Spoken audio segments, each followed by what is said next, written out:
Our group is presenting on Mary Parker Follett.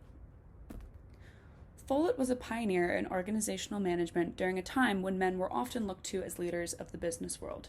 She graduated summa cum laude from the Harvard Annex, now known as Radcliffe College, in 1898, which is impressive given the responsibility she carried after the death of her father, taking on most of the responsibilities at home. Follett wore many hats during her life, including her work as an author and organizational theorist. Her work was rooted in her passion for philanthropy and in her early experiences in Roxbury, a neighborhood in Boston. Considered to be among the poorest areas of the city, Follett sought to create a space to gather for recreation and to show pride in the community, and then later to utilize it as a space to connect people with jobs. She created the Roxbury Debating Club for Boys and the Roxbury Neighborhood House.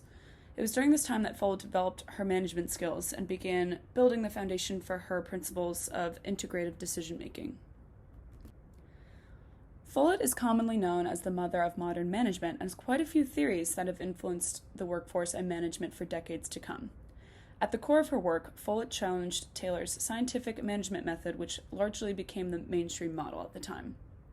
To recap, this method focused on hierarchical control to maximize productivity and efficiency.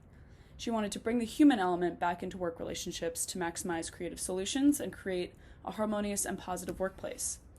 A leading theory of Follett's is the law of the situation. This concept says that authority does not necessarily come from one's position within an organization, but from knowledge of the job and the situation itself. Rather than obeying the orders of management, someone performs their job because the situation at work requires it. Regardless of the hierarchy, Follett believed that everyone has authority in their job. Follett's power with versus power over concept is another really interesting ideology. The power with approach is another way of deconstructing the work hierarchy, or the power over structure, in which decisions and authority only come from the top down and workers just follow along half-heartedly.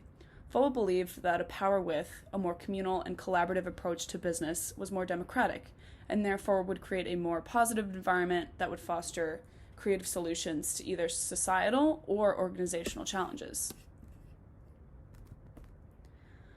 Follett believed that a leader or boss is simply a symbol of collaboration and that groups function together, where there can be more than one leader across the board. When people see a successful business person, such as a CEO or another executive, it should be safe to assume that there is a strong team working behind the scenes, thus ultimately propelling their future success. There's value in having multiple leaders. Oftentimes, the official leader is not the true leader of the group. Follett challenged the way that we value the group, and in doing so effectively, each group member believes that they contribute equally to the task or responsibility. Thus, individuals feel more willing to give their all because every task is important to the success of the group. Follett was an early pioneer who didn't get appropriate recognition in the United States during her time, but whose ideas garnered more attention starting in the 1960s due to her progressive management philosophy that predicted many developments.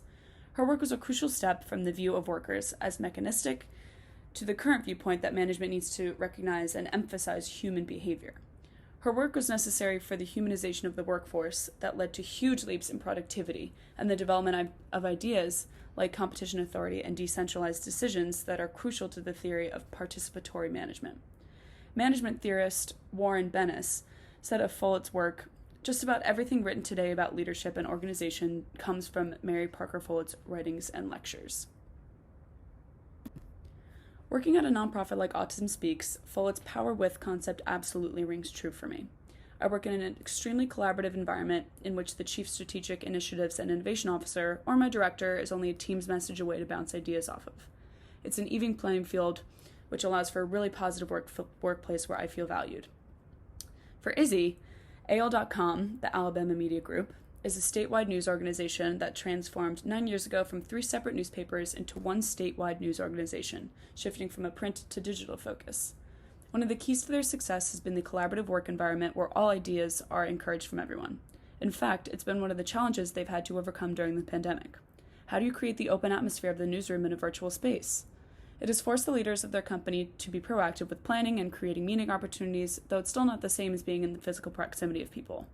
More often than not, spontaneous interaction would spawn new ideas that often grew into content opportunities, thanks to the openness and encouragement of all ideas being welcome. Milana added that at her organization, the trust and empowerment that employees feel stems in part from one of Follett's ideas, the decentralized decision making. Follett's impact on management is profound.